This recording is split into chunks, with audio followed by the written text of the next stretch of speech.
요한계시록 1장입니다. 요한계시록 1장 1절에서 8절까지만 봅니다. 요한계시록 1장 1절에서 8절까지 한 절씩 돌아가면서 읽겠습니다. 예수 그리스도의 계시라. 이는 하나님이 그에게 주사 반드시 속히 일어날 일들을 그 종들에게 보이시려고 그의 천사를 그 종 요한에게 보내어 알게 하신 것이라.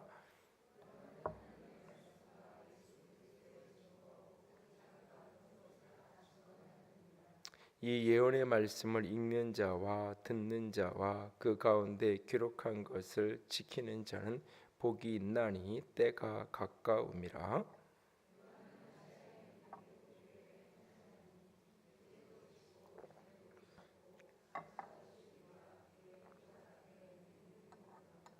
또 충성된 증인으로 죽은 자들 가운데에서 먼저 나시고 땅의 임금들의 머리가 되신 예수 그리스도로 말미암아 은혜와 평강이 너에게 있기를 원하노라. 우리를 사랑하사 그의 피로 우리 죄에서 우리를 해방하시고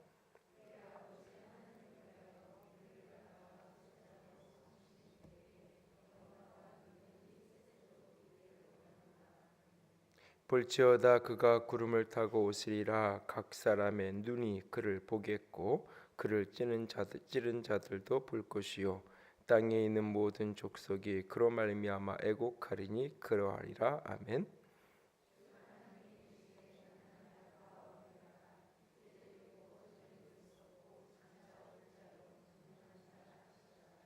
아멘.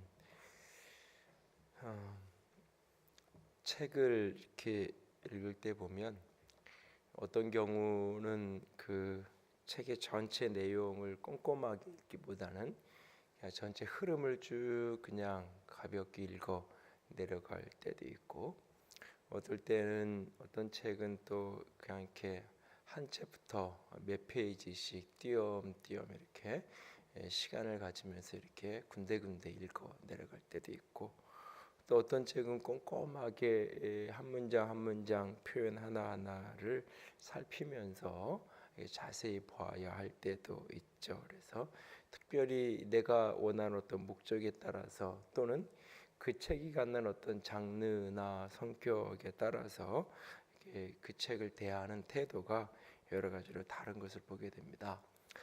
특별히 이제 이 시를 읽을 때는 어떤 이렇게 그 표현 하나하나, 우리는 시를 이렇게 입시 위주 이렇게 밑줄을 쫙 해가지고 이게 무슨 뜻이고 뭐 이렇게 이 시도 다 논리적인 논설문처럼, 그리고 이제 그렇게 외워가지고 시험을 치고 이런 어떤 정서가 있지만, 사실 시는 그 속에서 이미지를 떠올리면서 시인이 갖고자 말하고자 하는 어떤 느낌, 이 정서적인 공감대를 느끼고 형성하는 게 가장 중요한 부분들이겠죠. 그래서 그것을 이렇게 받아들이는, 또 이제 수필을 읽을 때는 또 가볍게 그 시인이 어떤 이야기, 어떤 사물, 어떤 사건에 대해서 아주 그냥 일상적인 가벼운 이야기를 해갈 때 공감하고 느끼는 그런 생각을 가지면 됩니다. 또 소설을 읽을 때는 그 스토리를 따라가면서 등장인물들 한 사람 한 사람을 통해서 이 작가가 하고 싶은 이야기, 전달하고 싶은 메시지, 그런 것들을 보면서 전체 스토리를 우리가 읽어 내려갑니다. 그런가 하면 논설문을 읽을 때는 또 다르죠. 이게 서론, 본론, 결론에서 어떤 주장을 하기 위해서 어떻게 논리를 전개해 가는지, 그걸 논리를 따라가면서 잘 살피는 것들이 중요할 겁니다. 그래서 특별히 논설문이나 이럴 때는 단어 하나, 표현 하나를 어떤 단어, 어떤 표현을 쓰느냐에 따라서 전혀 다른 이야기가 되기도 하고, 그 표현 하나가 담고 있는 그 어떤 영향력, 의미가 굉장히 또 달라지기도 하면서 보게 되는데요. 성경을 대할 때도 때로는 우리가 그런 요소들을 조금 고려하고 보아야 됩니다. 모든 성경이 하나님의 말씀이지만 동시에 사람을 통해서 하나님이 우리 가운데 허락하신 말씀이기 때문에 그 뭐 성경 하나하나가 그 나름의 장르적인 특성을 갖고 있는 것을 보게 됩니다. 그러니까는 복음서 같은 경우는 스토리, 이야기가 흘러가면서 전개가 됩니다. 그래서 그 흘러가는 이야기를 스토리를 따라가면서 그 스토리 전체의 흐름을 이렇게 익숙하게 하는 것이 굉장히 중요한 부분이라면 로마서나 뭐 이렇게 베드로전서, 후서 이런 어떤 것들은 편지, 어떤 특정한 대상, 특정한 사람, 특정한 교회에게 보낸 어떤 목적을 가진 편지글이기 때문에 그 편지를 보내는 사람이 누구고 편지를 받는 사람이 어떤 환경에 있는 어떤 사람이고 두 사이에 이전에 어떤 상관관계가 있었고 그 관계를 충분히 이해하면 그 사이에 주고받아지는 편지글의 내용이 충분하게 이해가 되고 훨씬 쉽게 무슨 이야기를 하고 싶은지가 이해가 되죠. 그래서 성경에 많은 것들이 편지가 있기도 하고요. 이 구약 성경 같은 데는 이제 욥기나 시편, 잠언, 전도서 이런 같은 다양한 장르, 시편은 시라면 잠언이나 욥기 같은 경우는 지혜서예요. 그래서 욥기 같은 경우는 스토리가 일부 있지만 이 스토리가 다 이렇게 끊어지는, 그래서 이렇게 중간 중간에 지혜를 얻는 그 욥이 한 이야기만 다 믿음의 이야기고 욥의 친구들의 이야기한 이야기는 쓸모없는 이야기고 그렇지 않아요. 욥기서는 지혜서이기 때문에 그 순지 흐름을 논리지 그 스토리 라인을 잘 따라가면서도 그 표현 하나하나가 문맥과 때로는 상관없이 어떤 의미를 가질 때가 있는 것을 보게 됩니다. 잠언도 마찬가지 형태를 띠게 되죠. 이 선지서는 또 다른 아주 독특한 장르를 갖게 됩니다. 선지서는 구약의 선지서들은 하나님의 말씀을 대언하는 거, 일종의 설교예요. 일종의 설교를 하겠다는 거기 때문에 그 가장 중요한 핵심 포인트, 주제가 무엇인지 주제를 파악해서 이해하는 게 굉장히 중요하고 그 선지자의 특성 가운데 이게 하나님의 말씀을 받아서 백성들에게 대신 전달하는 것이기 때문에 하나님의 말씀을 백성들에게 해석하는 그 과정 속에서 여러 가지 이 상징도 사용하고 환상과 뭐 이런 것들이 다 뒤엉켜 있는 경우가 많습니다. 그래서 선지서가 좀 어렵다고 하고 해석을 힘들어하는 경우도 종종 보게 되죠. 오늘부터 조금 이 금요 기도회 때마다 이제 나누어야 될 부분들이 요한계시록인데요. 요한계시록은 보통 많이 이렇게 어렵고 또 이렇게 비밀스럽게 감춰져 있고 그런 어떤 모습들이 굉장히 많아요. 특별히 이단에, 특별히 이제 신천지의 사람들이 많이 빠지는 가장 중요한 이유 중에 하나는 제가 느끼는 몇 가지 이유가 있는데 그 가장 중요하게 손꼽는 이유 중에 하나가 있다면 요한계시록을 교회 다니는 사람이 몰라요. 읽어본 적도 없고 공부해본 적도 없고 그냥 그렇게 이렇게 덮여져 있는 설교도 많이 이렇게 되어지는 그런 책도 아니고 그런데 가면 그 요한계시록을 이렇게 해석을 하는데 굉장히 신비하고 신기하게 많은 일들이 이렇게 맞춰지는 현대의 많은 이야기들하고 일대일로 연결되어지는 뭐 1장 1절을부터 해가지고 이게 그에게 하나님께서 그에게 주셔서 속히 될 일을 그 종들에게 알리시려고 했다라고 하는데 이 그가 누구냐? 이게 이제 이만희 선생님이고 뭐 이렇게 이제 해석이 되면서 이게 이제 이렇게 여기서 얘기하면 웃지만 거기 가서 들어보면 그래요. 그러면서 왜 그런지에 대한 설명을 쫙 해요.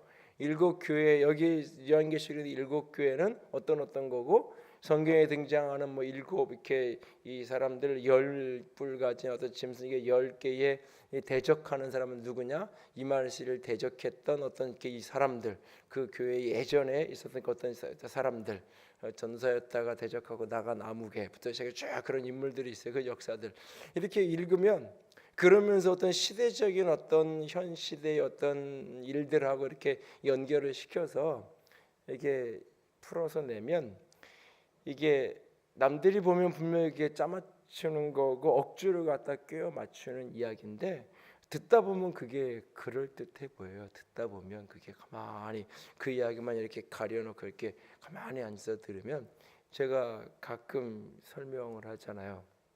공중 화장실이 어떤 곳이냐?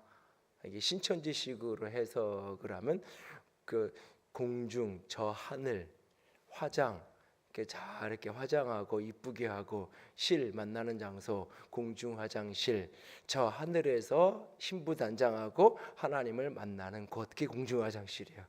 신천지식의 비유적으로 해석을 하면, 그러니까는 문맥에 관계없이, 그리고 그 한자잖아요. 공중 화장 다 한문인데 한문의 의미에 상관없이 공중이란 저 하늘, 화장 신부단장하는 거, 실 만나는 실만 진짜 이거를 이렇게 한자로 해석을 하는 거예요. 그렇게 해가지고 이제 풀어내면 그런 식으로 성경의 많은 본문들을 가지고 이렇게 엮어서 풀어내면 특별히 비밀스럽게 감추어져 있던 것처럼 여겨지던 요한계시록을 뭐 첫날부터 그러는 게 아니에요. 이렇게 몇 번 이렇게 하면서 2달 3달 넘어가면서 요한계시록을 풀어내기 시작하면 진짜 그런 것 같고, 그러면서 거기에 이제 어둠의 영의 역사, 미혹의 영의 역사가 함께 동반되면서 이게 사람들이 미혹되게 되는 그런 모습으로 빠져 들어가게 되죠.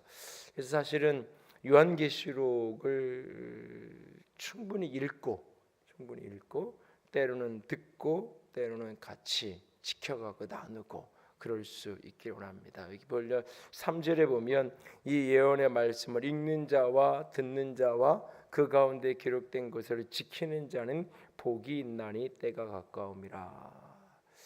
물론 이건 넓은 의미로 이야기하면 성경 전체를 이야기하는 거지만 좁은 의미로 이야기하면 이 요한계시록을 읽는 게 복이라는 거예요. 요한계시록을 듣는 게 복이고 요한계시록에 있는 이 말씀을 지키는 게 복이라는 거예요. 요한계시록의 시작이 이걸로 시작이 되고 요한계시록 끝날 때 똑같은 게 또 나와요. 이 예언의 말씀을 읽고 듣고 지키는 자가 복이 있다. 그러니까는 어떤 성경도 창세기도 딱 읽으면서 처음 읽으면서 이 창세기를 이 말씀을 읽는 자가 복이 있는 사람은 그렇게 시작하지 않잖아요. 어떤 성경의 각 권도 그렇게 시작하는 성경이 없어요. 그런데 요한계시록 이렇게 시작이 돼요. 그런데 우리는 반대로 요한계시록 읽으려고 하지 않아요. 그러니까 이걸 자꾸 해석하려고 들기 때문에 그래요. 오늘 성경은 이걸 읽고 듣고 지키라 그랬지 해석하라고 말하지 않았어요. 요한계시록을 그냥 가볍게 읽어가는 것부터 시작하면 되는데 이걸 자꾸 해석을 하려고 먼저 접근을 해요.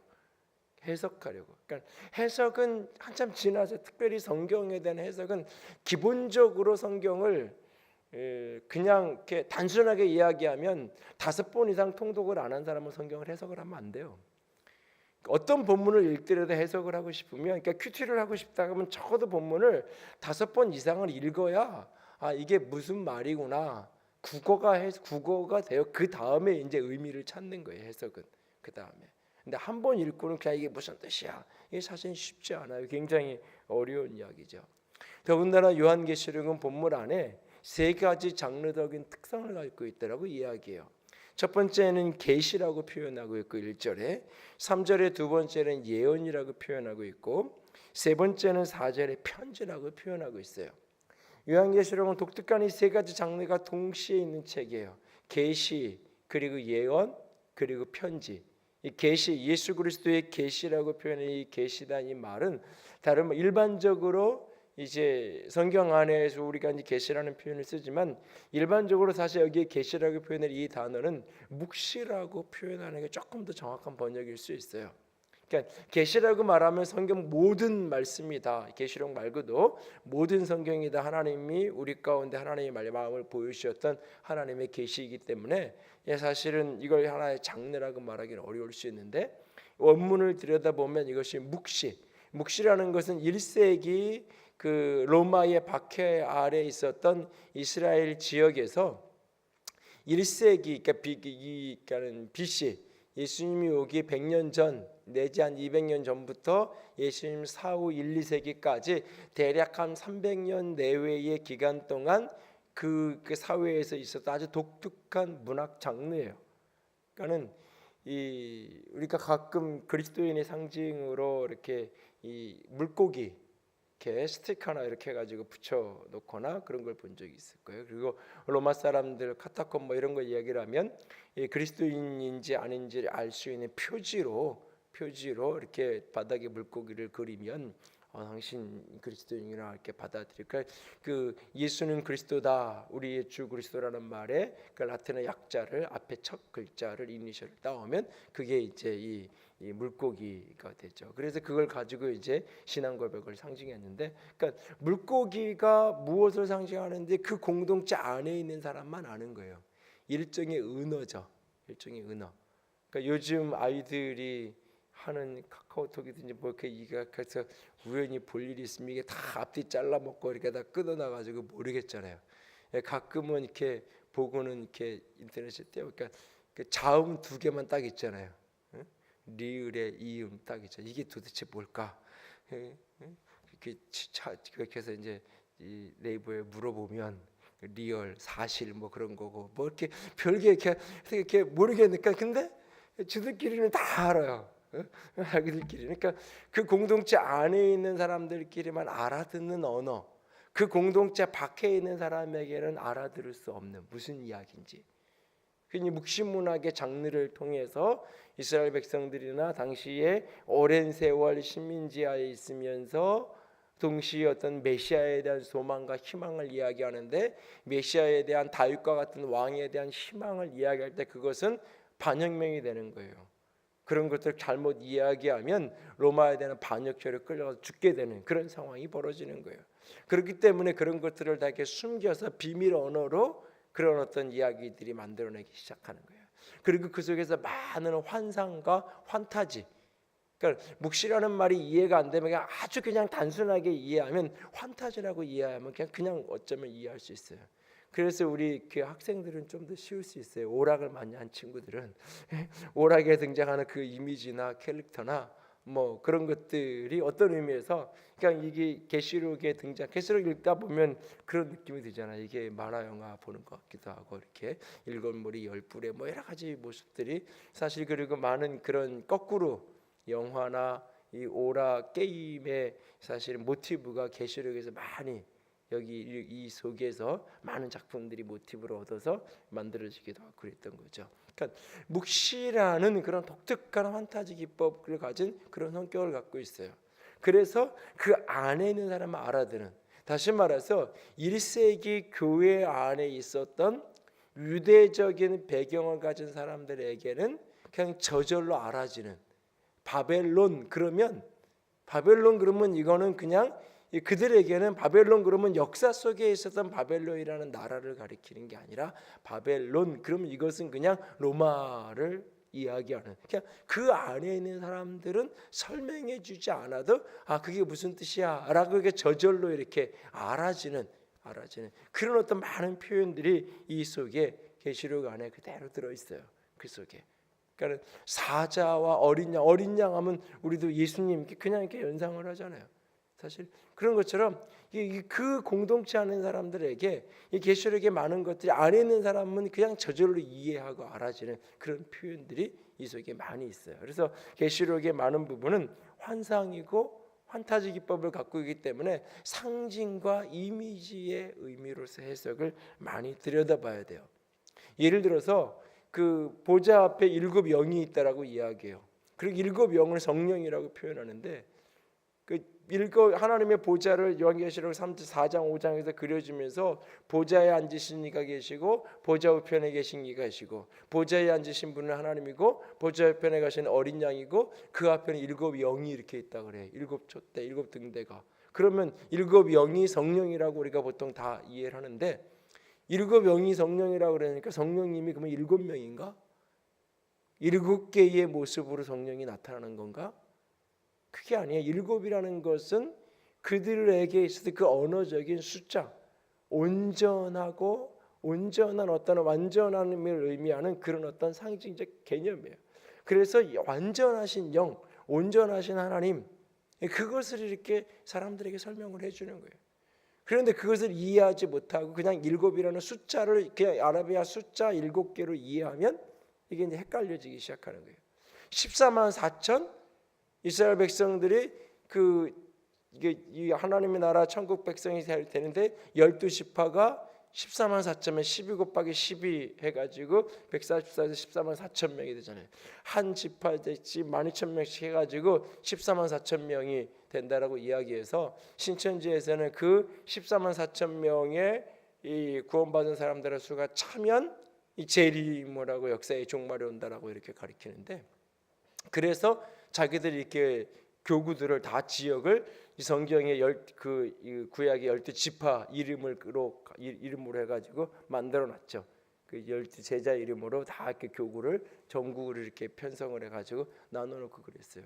14만 4천이라는 것을 문자로 이해하면 시온산에 찬양하는 14만 4천 명을 문자로 해석을 하면 이게 헷갈리는 거예요. 근데 사실은 신천지가 온전히 문자로 해석도 하지 않아요. 100% 문자로 해석하면 어떻게 해석해야 되냐면 그 14만 4천은 이방인의 숫자가 아니에요. 한국 사람 14만 4천 명이 차면 되는 게 아니에요.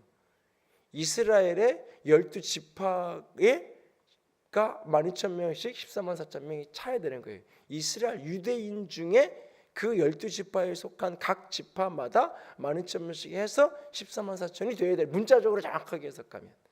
그러니까 그런 거는 다 문자로 해석하지 않고 그냥 14만 4천은 숫자 그것만 문자로 해석하는 거예요. 자기적으로, 자기들 편한 대로. 그러니까 14만 4천 명이라는 그 숫자는 12 곱하기 10 해가지고 하나님의 충만한 숫자가 채워지는 거예요. 충만한 숫자가. 구약의 12지파, 신약의 12사도 그 천이라는 모든 것이 가득 찬. 그러니까 천년왕국도 단순하게 천년이라는 문자적인 시간으로서의 천년을 이야기하는 게 아니에요. 그러니까 성경이 요한계시록에 많은 것들을 그 환타지 기법의 묵시적인 장르를 갖고 있기 때문에 많은 것들이 상징으로 이해를 해야 돼요. 그래서 이미지와 느낌이 제일 중요해요. 그래서 그 하나하나가 그 시대의 공동체 안에 있는 사람은 저절로 아는 거지만 공동체 밖에 있는 우리는 많은 해석이 필요해요. 그래서 이게 무슨 뜻일까라고 하는 것을 자꾸 해석하려고 애쓰기보다는 666이 뭘까, 이게 뭘까 그거보다는 그냥 이미지와 느낌.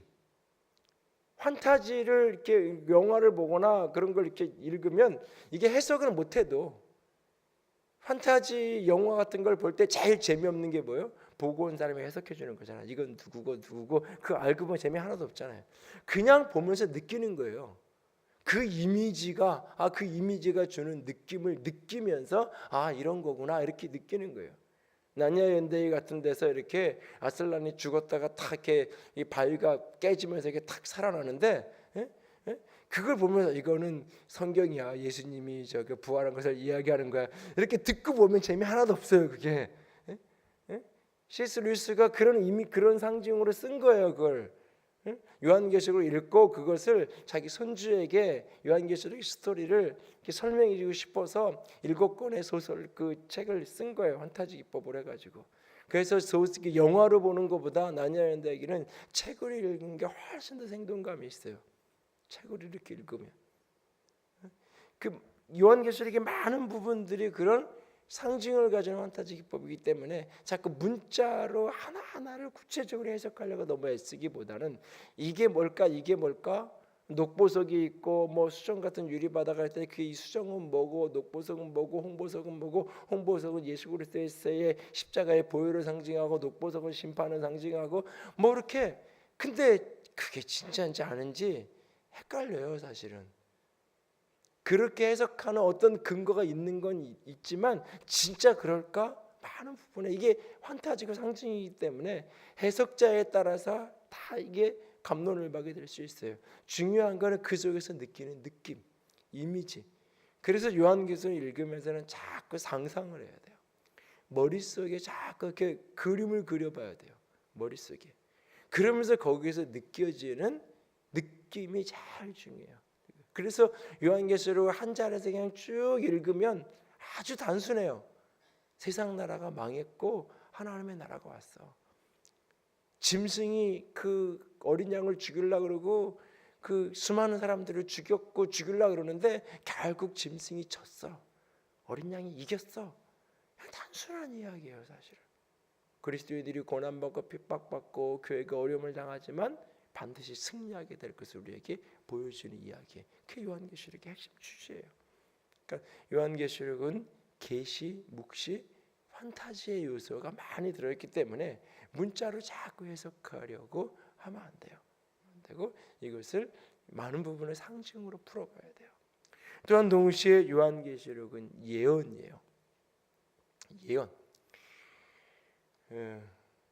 약속하고 예언하고 일종의 약간의 이제 대부분 이게 이제 같은 개념이지만 같은 말이지만 그리고 전체적으로 동일하게 이해하지만 약간의 차이가 있는데 약속이라는 것은 조건이 있어요. 조건적이에요. 대부분 약속은. 약속은 내일 아침에 9시까지 오면 내가 커피 줄게. 이것은 약속이에요. 예언이 아니라 약속이에요. 왜 약속이냐면 아침에 그 사람이 9시까지 와야 돼요. 거기에 와야 내가 주는 커피를 먹을 수 있는 거예요. 약속을 한 거지 그가 오든 안 오든 상관없이 9시가 되면 그 사람에게 커피를 주겠다라고 하는 게 아니에요. 약속은 많은 부분 조건적인 그런 부분들이 있어요. 근데 예언은 사실은 약속보다는 조금 더 조건적인 요소가 적은 게 사실은 예언인데, 예언은 기본적으로 설교를 예언이라고 이해하면 가장 정확해요. 우리는 예언을 너무 좁은 의미로 해석을 해서 우리 한국인들이 갖고 있는 운명론, 팔절언과 연결시켜서 예언하면 이것을 아주 좁은 의미로 자꾸 이해를 해요. 그래서 미래에 대한 어떤 운명을 이해하는 것, 미래에 있을 일들, 아직 가보지 않은 어떤 일들에 대해서 미리 가본 사람이, 그걸 아는 사람이 그것을 이렇게 설명해주고 이야기해주는 것, 물론 그 요소가 있을 수 있어요. 그러나 그것은 굉장히 작은 부분이에요. 예언은 기본적으로 설교예요. 하나님의 말씀을, 하나님의 마음을 대언하는 거예요, 사람들에게. 그래서 예언의 많은 부분은 권면이고 예언의 많은 부분은 위로예요. 예언의 많은 부분은 권면과 위로 요소가 기본적인 전제예요. 그러니까 미래에 대한 어떤 이야기를 하는 것도 기본적으로 그 사람에 대한 권면과 위로의 성격을 갖는 거예요. 하나님의 그 사람의 내일에 대한, 미래에 대한 계획과 마음을 이야기할 때도 기본적으로 그 사람에게 소망을 주고 격려하고 그래서 이렇게 용기를 갖고 내일을 살아가게끔 하는 게 가장 기본적인 요소예요, 그것이. 그런데 그 요소가 아주 희미하게 선명하고 분명하게가 아니라 희미하게, 흐릿하게 미래에 있을 어떤 일들이 흐릿한 이미지로 담겨져 있는 거예요, 그것이. 그런데 그게 내가 그 그림을 보고 이해한 그게 진짜 가보고 나서는, 진짜 그날이 오고 나서 보면 이게 이거였구나. 사실은 나중에 알고 보면 이게 내가 그때 잘못 깨달았던 걸, 잘못 해석했네, 잘못 이해했네, 이런 경우도 왕왕 있을 수 있는 거예요, 사실. 그래서 예언이라는 것은 기본적으로 하나님이 말씀을 대언하고 전해주는, 그래서 대언이라고 표현하기도 하고 선지자라고 표현하고 같이 다 맞물려 있어요. 그러니까 하나님의 마음을 전해주고 나눠주는 거예요. 말씀을 나누는 거예요. 하나님이 하고자 하는 그 말씀을. 그러니까 기본적으로 성도들에게 주는 권면과 위로의 성격이 기본적으로 이 속에 있어요. 그래서 이 요한계시록을 읽으면서 어떤 미래의 어떤 시간표를 자꾸 이해하려고 말하면 안 돼요. 여러분 2000년 전에 사도 요한이 이 요한계시록을 받아 썼을 때 이것이 오늘날 있는 어떤 특정한 A의 사건으로 이게 귀결된다라고 이야기하는 것 자체가 넌센스예요, 사실은. 특정한 A라는 사건하고 자꾸 연결을 시키려고. 요즘에도 많이 이야기되는 게 이 벨리칩을 666이라는 거랑 자꾸 연결시켜가지고 종말에 대한 공포와 두려움을 자꾸 이해하게 만드는데요. 요한계시록에 대한 설교를 듣든지 요한계시록에 대한 가르침을 받든지 어떤 가르침 앞에 두려움과 공포를 자극한다면 그 가르침은 반드시 잘못된 가르침이라고 이해하면 거의 맞아요. 요한계시록이 우리에게 주는 가장 중요한 메시지는 위로와 격려고 또 하나는 회개예요. 회개를 촉구하면서 돌이킬 걸 선포하는 게 계시록의 중요한 메시지고, 또 하나는 그 회개와 돌이키는 자에게는 소망과 희망이 있다라는 끊임없는 격려의 메시지가 요한계시록의 메시지예요. 그런 이 성경을 읽거나 듣는 사람들에게 오늘 돌이킴의 회개를 촉구하고 오늘 하나님 앞에서 위로를 얻고 소망을 갖게끔 하려는 것이 요한계시록의 기본적인 목적이에요. 이것이 예언의 핵심적인 이유예요. 종말에 대한 시간표를 알려주기 위한 목적이 아니에요. 요한계시록. 그러니까 요한계시록을 자꾸 종말의 어떤 퍼즐 맞추기에 시간표를 이해하려는 그런 태도로 자꾸 접근을 하니까 요한계시록이 어려운 거예요. 수수께끼 비밀을 풀어야 되는 어떤 이야기를 자꾸 접근을 하게 되기 때문에 전혀 그렇지 않아요. 그래서 사실 요한계시록을 가장 잘 이해하고 쉽게 읽을 수 있는 사람들이 초등학교 2, 3학년 아이들이 요한계시록을 좀 쉽게 번역해 놓은, 쉽게 풀어서 의역을 해놓은 현대인의 성경에 예를 들어 쉽게 번역을 해놓은 그런 것들을 초등학교 2, 3학년 아이들이 그냥 읽으면서 느끼는, 그러면서 거기서 깨닫는 가장 정확한 것일 수 있어요. 때로는. 왜냐하면 자꾸 성인들은 계시록하면 자꾸 종말, 그러면 자꾸 어떤 종말의 시간표를 자꾸 계산을 하려고 이야기해요. 시간표를 계산하려고 하는 것 자체가 불신앙이에요. 시간표를 설명하고 찾으려고 하는 것 자체가 하나님을 향한 도전이에요. 명확하게 말씀하셨어요. 그 너희 알 바 아니라고. 그 날과 시는 너희 알 바 아니라고. 나도 모른다고. 아주 단순하고 정확하게 얘기했어요. 성경에서. 예수님이 나도 모르고 너희도 알 바 아니다. 관심 갖지 말아라. 그날이 언제일지 그날의 시간표에 대해서 제발 관심 갖지 말아라. 예수님이 단순하게 이야기하고 정확하게 선포하신 거잖아요. 오직 답답하면 나도 몰라. 나도 모르는데 왜 네가 알려고 그래. 네가 나보다 잘났고 나보다 하나님하고 가깝고 나보다 하나님하고 친하냐고. 종말에 대한 시간을 얘기하면서 하나님과 나는 가까워서 하나님과 친밀해서, 그래서 더 많은 하나님을 체험하고 알기 때문에 나는 알 수 있다라고. 예수님보다 더 친밀하고 예수님보다 더 가까우냐고요. 예수님도 모른다고 얘기하시는데 사실은. 그러니까 그 어떤 종말의 시간표를 자꾸 찾으려고 하고 그걸 가르쳐주겠다고 이야기한다면 100% 이단으로 이해하면 맞아요. 이단이 아니어도 최소한 요한계시록을 잘못 배웠고 잘못 가르치는 사람들이에요. 계시록을 자꾸 시간표를 탐구하려는 어떤 이것으로 자꾸 이해하려는 기본적인 태도가. 모른다 그랬는데, 관심 갖지 말라 그랬는데, 중요한 것은 종말이 있을 거라는 거예요. 그날이 언제인지는 몰라요. 근데 나는 어떻게 살아야 되는가? 어떻게 살아야 되는가? 하나님의 말씀 앞에 회개하고 돌이키고 죄와 어두움 가운데 종말이 없을 것처럼 세상에 젖어 사는 삶에서 회개하고 돌이키고, 오늘 그 종말의 때가 있기에 오늘 희망과 소망을 놓치지 말고 살아가라고. 그 요한계시록이 우리에게 주고 싶은, 말하고 싶은 핵심 메시지예요. 그 우리를 향한 하나님의 권면, 도전, 소망, 촉구하신 회개의 메시지, 그걸 계시록에서 들어야 되는 거예요. 그걸 자꾸 시간표를 찾아가듯이 계시록을 가까이 하면 안 되는 거예요. 계시록. 계시록은 세 번째는 편지예요.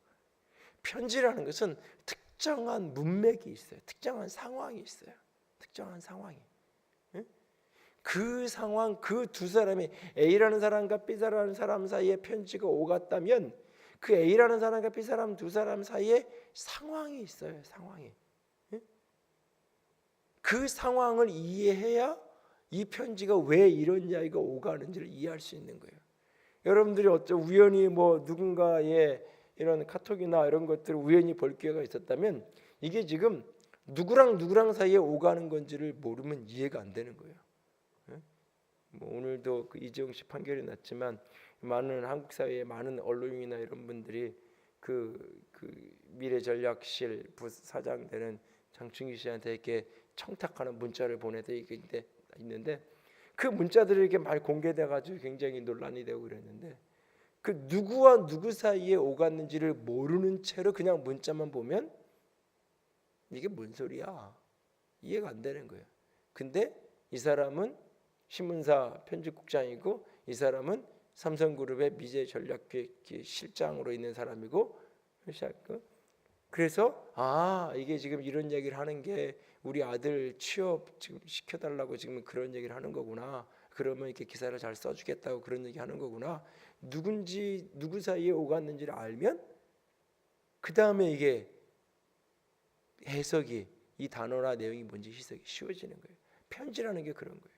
그러니까 다시 말해서 이 요한계시록의 편지이기 때문에 1세기 말 그리스 로마 시대 그 로마 시대 1세기 말에 유대와 로마와 그 당시의 로마 시대의 그 시대적인 정황과 시대적인 환경을 역사적인 배경을 충분히 이해하고 있을 때 요한계시록에 대한 해석이 조금 더 쉬워지는 거예요. 그 시대 그 공간 속에 있는 그들에게 주어진 편지, 그 시대의 사람들에게 주어진 편지. 오늘날 우리들에게만 2000년 전에 우리들에게 주는 게 아니에요. 1차적으로 그 시대의 그 사람들에게 경고의 메시지와 그 사람들에게 소망의 메시지를 주기 위해서 주어진 역사의 현장. 그래서 1세기 로마라는 그 역사의 현장과 그 상황과 이런 것들을 충분히 이해할 때 계시록을 해석하고 이해하기가 훨씬 쉬워지는 거예요. 그러니까 계시록이 어렵다면 그 이유는 이 세 가지 장르가 함께 얽혀 있기 때문에 그래요. 이게 묵시이면서 동시에 설교 예언이면서 동시에 편지라는 이 세 가지가 동시에 같이 중첩되어져 있는 그런 특성을 갖고 있기 때문에 이것을 해석하는데 복잡한 모습들이 있어요. 그래서 이것을 자꾸 세부적으로 하나하나를 해석하려고 너무 애쓰지 말고 큰 그림, 전체적인 느낌과 전체적인 그림을 여러분들이 이해하는 데 도움을 가졌으면 좋겠어요. 오늘 요한계시록의 편지를 시작을 하면서 사도 요한은 하나님께서 이 말씀을 자신에게 주어서 그것을 이렇게 사람들에게 이렇게 기록해 가기 시작하는 건데, 조금 전에 말씀드렸던 것처럼 오늘 본문에서 가장 중요한 것 중에 하나가 있다면 3절입니다. 이 예언의 말씀을 읽는 자와 듣는 자와 그 가운데 기록된 것을 지키는 자는 복이 있나니 때가 가까움이라 말씀하고 있어요. 오늘 여러분들에게 이 성경을, 아니 특별히 요한계시록을 읽는 자가 되도록 부탁을 드립니다. 그리고 이것을 듣는 자가 될 수 있게 원합니다. 그리고 그 속에서 무엇인가 깨달아진 게 있다면 그것을 지켜갈 수 있는, 그것을 순종해 갈 수 있는 저와 여러분이 될 수 있기를 원합니다. 말씀을 읽어야 돼요. 내가 읽어야 돼요. 그리고 말씀을 내가 들어야 돼요. 말씀을 읽고 듣고 그것을 지켜가는 자가 축복이 있다라고 이야기하고 있어요. 그러니까 요한계시록을 대하면서 가장 기본적으로 읽고 듣는 일에 여러분들이 집중하시면서 지켜갈 수 있기를 원합니다. 또 하나는 오늘 4절 이하에 쭉 이렇게 본문을 내려가다 보면 이 성부, 성자, 성령 하나님 삼위일체 하나님에 대한 설명이 나와요. 4절에 보니까 이제도 계시고 전에도 계셨고 장차 오실 이와, 이 성부 하나님이 어떤 분인지를 여기 이렇게 설명을 해요. 그리고 똑같은 설명이 8절에 한 번 더 반복돼요. 주 하나님이 이르시되 나는 알파와 오메가라, 이제도 있고 전에도 있었고 장차 올 자요 전능한 자라. 사실 표현 하나하나를 해석만 해도 많은 것을 느끼고 생각할 수 있긴 한데요, 이 하나님이 어떤 분이신지를 여기에서 소개해 주고 계세요. 특별히 여기 나는 알파와 오메가라 라고 해서 알파 오메가, 이 알파 오메가, 알파는 라틴어의 첫 글자고 오메가는 그 헬라어의 마지막 글자예요. 그러니까 처음과 마지막, 처음과 끝. 나는 알파와 오메가라는 이야기는 역사의 시작과 끝이 누구의 손에 있나? 내게 있다. 그 나는 전에도 있었고 이제도 있었고 장차 올 자라. 그리고 나는 전능한 자라. 다시 말해서 이 세상의 역사가, 이 땅의 역사가 하나님 손에 있다는 거예요. 하나님의 역사의 시작이시고 하나님의 역사의 마지막이에요. 그리고 그 모든 역사의 현장 속에서 그분이 계셨어요. 그분이 거기에 그 역사의 현장 한복판에 그분이 계셨어요. 그분이. 그리고 그분이 오늘 우리의 인생 속에 장차 오셔서 우리의 모든 것들을 판단하시고 역사에 가실 거예요. 오늘 대한민국 사회가 격변의 이 시절을 지나가는 이 모습을 보면서 이것은 하나님이 주권적으로 역사하시고 하나님이 허락하시고 하나님이 인도해 가시지 않으면 불가능한 일들이에요. 불가능해요. 최준실 씨의 일들이 다 공개되고 있지만 그것이 작년 4월에 국회의원 선거를 하면서 이게 여소야대로 이게 뒤바뀌지 않았으면 아무리 탄핵을 하고 아무리 촛불이 200만 500만 명이 거리를 뛰어나와도 국회에서 통과가 될 수가 없어요. 그게 이렇게 뒤집혀지지 않았다면 누구나 다 작년 4월 선거 때 여당이 거의 3분의 1 개헌선까지 마음대로 개헌할 수 있는 200석 가까이 여당이 될 거라고 대부분의 여론조사가 다 그렇게 예측을 하고 있었던 때였어요. 근데 막상 뚜껑을 열어보니까 정반대의 결과가 뛰쳐나왔죠. 그 WPC를 그걸 딱 발견했는데 그거를 하필이면 그걸 발견한 기자가 JTBC 기자예요. 하필이면 그것을 손에 든 사람이 손톱계인 거예요. 그 신문 방송사 그 사람에게 그게 들어가지 않았다면 거의 99% 공개되었을 가능성이 없어요. 이 여러 가지 일들이 사람이 움직인 것 같고 사람이 한 것 같지만 하나님의 역사의 소용돌이를 하나님의 이 나라의 역사를 바꿔가시고 누군가가 열심히 해서 누군가가 잘해서 누군가가 앞에서 선동을 하고 사람들을 조직하고 해서 끌고 가서 그게 아니에요. 이게 하나님의 역사의 주인으로 이끌어가고 계신다는 사실이에요. 여기서 우리가 가져야 될 분명한 믿음 하나가 있어요. 그건 뭐냐면 우리는 지금의 지도자가 우리의 믿음의 대상이 아니에요. 우리는 착각하면 안 돼요. 80% 이상의 지지가 나오고 100%가 지지가 나와도 상관없어요. 그거는 지금 하는 어떤 부분에 대해서 내가 잘하는 건 잘한다고 칭찬하면 되고요. 걱정스러운 거나 걱정스러운데 그래도 어때까지 한번 믿어봐야지, 그래도 기회를 줘봐야지, 기다려봐야지. 그러나 믿음의 대상이지는 않아요. 그분이 잘하면 이 나라가 나아지기를 기대하고 소망하고 기도하는 거죠. 그러나 그 위에 결국 그 주권은 누구에게 있냐? 하나님의 절대 주권 속에 있는 거예요. 그걸 믿기 때문에 우리가 하나님께 기도하면서 나아가는 거예요. 우리가 할 수 있는 노력을 하고 우리가 할 수 있는 최선의 역사 속에서 할 수 있는 내 몫의 십자가를 지고 내 몫의 역할을 해가면서 끊임없이 우리가 가져야 될 가장 중요한 믿음은 하나님의 역사의 주인이라는 믿음이에요. 처음과 끝이 결국 하나님의 주권 아래에 있다는 믿음이에요. 사실은 그 믿음을 분명하게 붙들고 우리가 가야 돼요. 사실 그러니까 이걸 자꾸 특정한 A라는 지도자의 신앙적인 어떤 걸 자꾸 가지고 이걸 신앙적인 배경과 이런 걸 가지고 자꾸 기독교적이고 반기독교 자꾸 이런 식으로 뭐 이렇게 목사님들 세금 내고 종교여행 가서 묘원을 통과시키고 안성까지 이런 걸 자꾸 흑백을 나누려는 사람들이 있어요. 근데 하나의 사건만 놓고 보면 다 사람들마다 굉장히 하나님과 가까운 사람처럼 보일 수도 있고 굉장히 하나님과 먼 사람처럼 보일 수 있어요. 하나의 사건만 놓고 해석을 자꾸 해가면. 예를 들면 청와대에 불상이 있는데 일제시대 때부터 있어서 일본 총독이 갖다 놨던 그게 지금도 있어요. 그걸 아무도 그것을 없애지 못했어요. 장로가 대통령이 하면서도. 근데 그거 지금 원상복귀한다고 없앤다고 저 경주로 다시 보낸다고 문화재니까 일제에 의해서 수탈의 상징을 갖다 놓은 문화재니까 문화재를 원상복구하겠다. 이런 명분으로 그걸 없앤다는 거예요. 이걸 신앙의 관점으로 보면 만약에 이걸 장로 대통령이 그 일을 한다 그랬으면 온 대한민국 교회 목사님들이 다 박수를 치고 역시 장로 대통령이 잘 뽑았다 그랬을 거예요.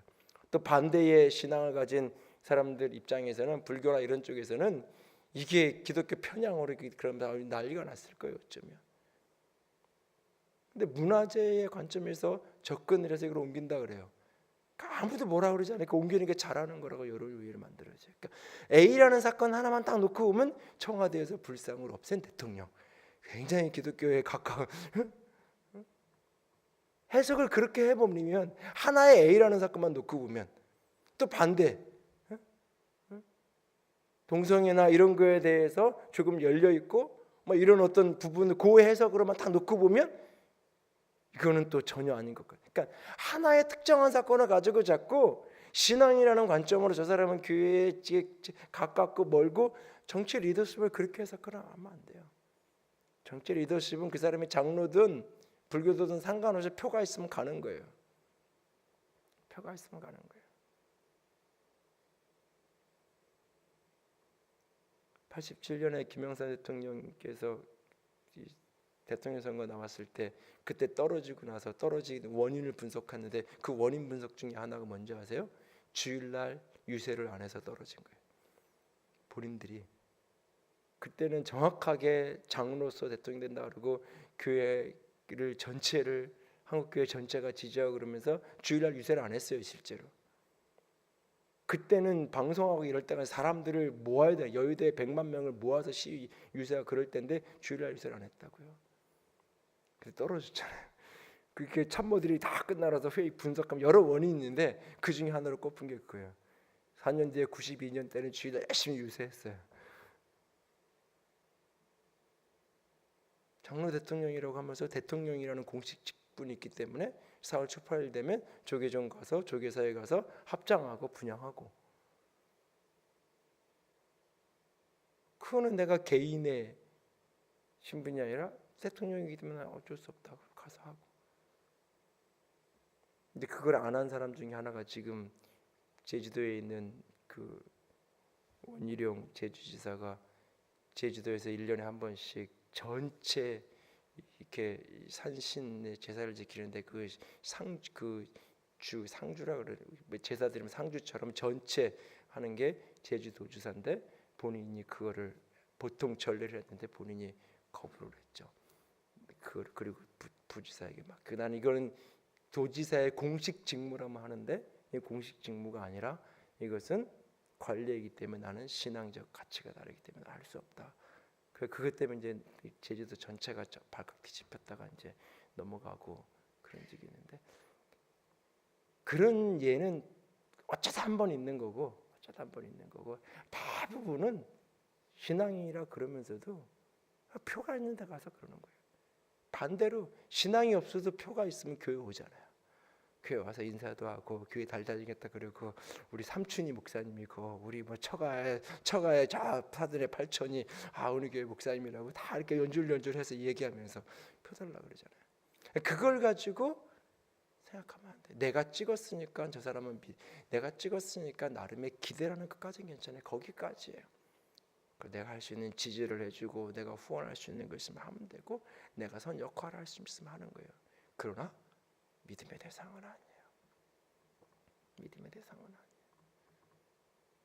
믿음의 대상은 미국도 믿음의 대상은 아니에요. 중국도 믿음의 대상은 아니에요. 우리가 믿을 수 있는 대상은 하나님이에요. 하나님이 때로는 미국도 움직이고 러시아도 움직이고 중국도 움직여서 역사를 움직여가는 거지 그들이 우리의 믿음의 대상이 아니에요. 하나님이 알파와 오메가라서 믿는 것. 그러니까 역사의 구체적인 상황들, 뉴스, 남북관계 여러 가지 이야기들을 보면서 여러분들이 기도할 때 끊임없이 우리가 기억해야 될 건 뭐냐면 하나님이 역사의 주인이라는 사실을 끊임없이 믿으면서 우리가 걸어가는 거예요. 그 중심에서 우리가 감당해야 될 게 무엇이고 하나님 내가 어떻게 하기로 하고 우리나라가 가야 될 게 어떤 길인지를 알려달라고 끊임없이 하나님이 알파와 오메가고 역사의 주인 로마 시대의 수많은 고통 속에 살아가지만 역사의 주인은 저 로마의 황제가 아니라 역사의 주인은 하나님이라는 거예요. 그것이 이 요한계시록이 끊임없이 가르쳐주고자 하는 핵심 메시지예요. 우리의 소망은 청와대에 있지도 않고 우리의 소망은 백악관에 있지도 않아요. 저는 참 안타까운 것 중에 하나가 박근혜 대통령을 지지할 수도 있고 반대할 수도 있고 그분의 탄핵을 지지할 수도 있고 반대할 수도 있어요. 얼마든지 괜찮아요. 나름의 자기 정치적인 의사를 표현하는 거 시위하고 할 수 있어요.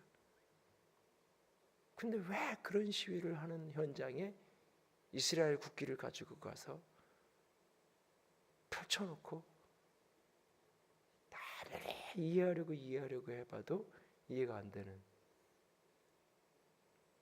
우리의 희망은 하나님에게 있고 소망이 있는 거지. 그 이스라엘 국기 갖다 놓고 성조기 갖다 놓고 태극기 갖다 놓고 누가 카메라에 찍었는지는 태극기는 3분의 1만 하고 성조기는 더 크고 그렇게 된 사진을 누가 찍어가지고 또 페이스북에 올려놓고 막 그랬던데, 조작인지 진짜인지 어떻게 모르겠지만 그런 사진들이 돌아다니고 그러는데, 우리는 기억해야 돼요. 이 나라가 전쟁의 포화에서 6.25 때 살 수 있었던 것은 미국의 절대적인 지원이 있었던 건 맞아요. 그러나 그것을 움직인 건 하나님이에요. 미국은 우리나라에 시혜를 베풀기 위해서 6.25에 참전한 게 아니에요. 당시 2차 대전 이후에 전 세계를 주관하는 그 리더십이 소련의 발전과 그러니까 공산화와 함께 흔들릴 때 세계 리더십을 주도권을 쥐기 위한 하나의 수단으로 한국전쟁에 참여한 거예요. 한국을 구원하기 위한 순수한 동기가 아니에요, 사실은. 그런데 그거를 하나님이 사용해서 이 나라를 지키고 여기까지 이렇게 세워간 거예요. 역사의 모든 것은 사람들은 자기의 목적을 위해서 움직여요. 국가도 사회도 다 자국의 이익을 위해서. 그런데 그 모든 것들을 하나님이 핸들링 하시는 거예요. 다 자기를 위해서 움직인 것 같았는데 결국 보면 하나님의 도구가 된 거예요. 그래서 우리가 하나님께 기도하는 거예요. 하나님께 기도해야 돼. 막연히가 아니라 진짜 하나님이 이 나라의 주인인 걸 믿고, 이 민족의 주인이 하나님을 믿고 기도하고 부르짖고 그 주권자이신 그분을 의지하며 나아갈 수 있는 우리가 되기를 원합니다. 나의 하나님, 그분이 처음과 나중이에요. 역사의 주인이에요. 그렇게 성령 하나님을 4절 중간에 보면, 끝에 보면 그의 보좌 앞에 있는 7 영과, 하나님의 보좌 앞에 있는 7 영, 완전하신 영 성령님. 그리고 5절에 성자 예수님을 가르쳐 주는데 충성된 증인으로서 죽은 자들 가운데서 먼저 나시고 부활하시고 땅의 임금들의 머리가 되신 예수 그리스도, 부활하셔서 이 세상의 임금들의 머리가 되신 왕이신, 왕 중에 왕, 주 중에 주가 되시는 예수님, 그 그리스도로 말미암아 은혜와 평강이 너에게 있기를 원한다. 그분이 우리를 사랑하사 그의 피로 우리 죄에서 우리를 해방시키시고 우리를 모든 죄로부터 자유케 하시고 해방시키시고, 6절에 그의 아버지의 하나님을 위하여 우리를 나라와 제사장으로 삼으신, 하나님을 위해 이 땅에 하나님의 나라로 제사장으로 우리를 삼으신 그의 영광과 능력이 세세토록 있기를 원하노라. 볼지어다 그가 구름을 타고 오시리라. 각 사람의 눈이 그를 보겠고 그를 찌른 자들도 볼 것이요 땅에 있는 모든 족속이 그로 말미암아 애곡하리니 그러하리라. 그가 구름을 타고 다시 오실 것입니다.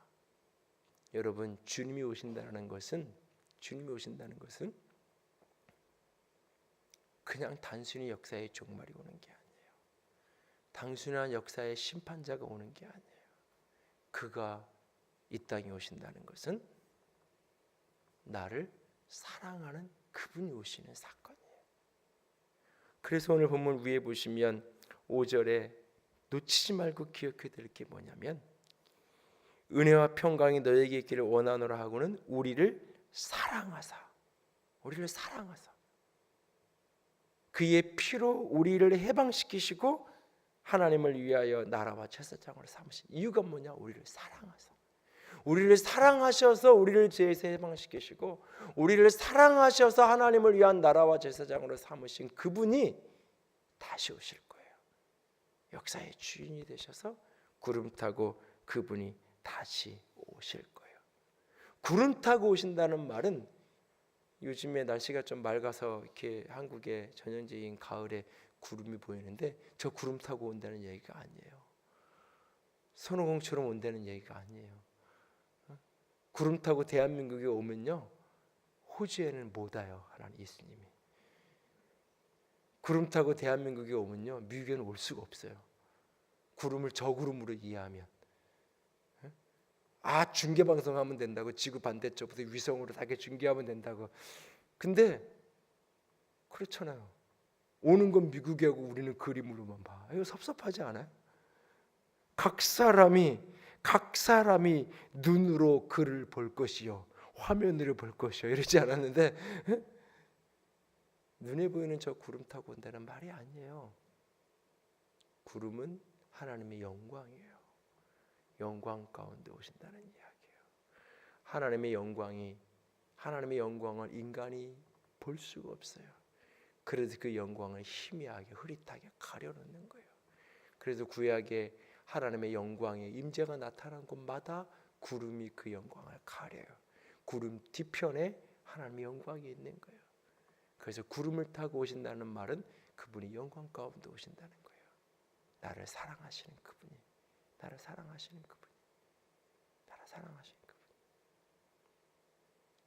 여러분이 기회가 되시면 토요일 날 오후 3시, 저녁 7시 대학로에 가면 지난번에 오셨던 김관현 목사님이 이제 작년에 공연했던 공연인데, 올해 이제 그 광야라고 그 대학로 그 파란색 그 샘터 그 예술극장 그 뒤쪽으로 넘어가면 쇠대 박물관이라는 거, 열쇠 박물관이라는 곳이 있는데, 거기에 광야 극장을 기독교 전용 극장으로 하나님 허락하셔서 기독교 전용 뮤지컬 극장 해가지고 개관 기념 공연으로 작년에 무대에 올렸던 요한계시록을 매주 토요일마다 2번씩 이렇게 공연을 하는데, 혹시 시간이 허락하시는 분들은 한번 가시고, 이게 3부작으로 만들어진 1부작인데 요한계시록 1장에서 3장까지 스토리를 가지고 이제 요한계시록을 이제 3부작 가운데 1부작으로 만들어서 작년에 공연했던 걸 다시 리마인드해서 하는데, 핵심 메시지가 뭐냐면, 요한계시록을 이야기하는데 핵심 메시지가 뭐냐면 하나님의 사랑이에요. 교회를 사랑하시는 예수 그리스도. 7 교회에 쓴 그 편지는 책망도 원망도 채찍질도 꾸중도 아니고 결국 사랑의 표현. 교회를 향한 하나님의 사랑. 주님이 다시 오신다고 할 때 우리가 그 속에서 기억해야 될 핵심이 뭐냐? 나를 사랑하시는 분이 오는 거예요. 나를 사랑하시는. 그러니까 주님의 다시 오심이 주님을 사랑하는 만큼 내 안에 기대되는 것이고 내 안에 감격이 되는 거예요. 주님이 이 땅 가운데 오실 거라는 그 말씀이 주님을 사랑하는 만큼 내게 감격이 되는 거예요. 누군가가 나에게 찾아온다고 말할 때 내가 그를 사랑하는 만큼 그가 오는 게 기쁜 거예요. 내가 뭔가를 검사받기 위해서 그분이 나한테 오셔서 나를 뭔가 이렇게 검사하고 확인하려고 오는 게 아니에요. 핵심은 나를 사랑하시는 그분이 오는 거예요. 그래서 요한계시록의 마지막에 가면 교회가, 신부가 신랑을 향하여서 오라 외치는 거예요. 교회가 예수 그리스도를 향해 이제 준비가 다 되었다라고 신랑 대신 예수를 향하여 오라고 외치는 그 외침. 성령과 교회가, 성령과 신부가 다시 오실 예수 그리스도를 향해서 오라고 외치는 그 외침. 오라. 성령과 교회가, 신부가 예수 그리스도를 향하여 오라고 외쳐요. 그때 예수 그리스도가 말하라다. 내가 곧 갈 거다. 내가 곧 갈 거다. 주님이 말씀하시죠. 교회가 그분을 향하여 주 예수여 어서 오십시오 오라고 소리치고, 그분은 내가 곧 갈 거다. 속히 갈 거다. 속히 갈 거다. 그 오가는 대화가 요한계시록의 끝이에요. 결국 종말에 대한 이야기, 마지막 때에 대한 이야기를 할 때 핵심이 결국은 뭐냐? 그분에 대한 사랑이야. 그분이 나를 사랑하는 그 사랑. 그 사랑이 오늘도 현재형이 될 수 있기를 원합니다. 그 사랑이 현재형이 될 때 주님의 재림만 아름다운 것이 아니라 죽음이 가장 아름다운 사건이 될 수 있는 거예요. 한 사람의 인생의 죽음이 이 세상에 남겨진 이들에게는 가장 아쉽고 안타까운 아픔의 순간이지만, 그 죽음의 강을 건너야 가야 되는 당사자에게는 가장 큰 영광의 순간이 되는 거예요. 사랑하는 그분을 얼굴로 맞댈 수 있는 순간이기 때문에 그분이 내게 오시든지 내가 그분에게 가든지 사랑하는 그분이 내게 오시고 사랑하는 그분을 만나기 위해 내가 그분에게로 가고 그것이 인생이에요. 인생의 마지막 순간이에요. 그것은 결국 내가 오늘 얼마나 그분을 사랑 속에 살았느냐, 세상에서 가장 비참한 것이라고 얘기하고 세상에서 가장 불행한 순간이라고 이야기하는 죽음이 그 사랑이 있으면 가장 아름다운 것이 되는 거예요. 지구의 종말, 역사의 종말, 세상에 가장 불안하다고 얘기하고 가장 두렵다고 얘기하고 가장 무섭다고 해요. 가장 공포심을 자극하는 인류의 종말에 대한 스토리가 그 사랑이 있는 사람에겐 가장 아름다운 사건이 되는 거예요. 가장 영광되고 가장 축복된 순간이 되는 거예요. 결국 오늘 내 안에 그 사랑이 얼마나 있느냐, 나는 얼마나 그분을 사랑하고 있는지, 그분이 나를 사랑하시는 것을 얼마나 나는 느끼고 확신하고 그 사랑 안에 머물고 있는지, 오늘도 주님 앞에 이 부분을 점검할 수 있기를 원합니다. 그분은 나를 사랑하시는 분입니다. 그래서 당신의 피로 나를 죄에서 해방하시고 나를 나라와 제사장으로 삼으신 그 예수님이, 그 사랑의 주님이 다시 오실 것입니다. 무엇으로? 사랑으로. 사랑의 주님이 그 사랑으로 내게 다시 오실 거예요. 그날을 기억하며 오늘을 그분을 향한 기대와 소망을 놓지 않고 걸어갈 수 있는, 사랑 안에 머물러 수 있는 저와 여러분이 우리 모두가 될 수 있기를 주님의 이름으로 부탁을 드립니다. 기도하겠습니다.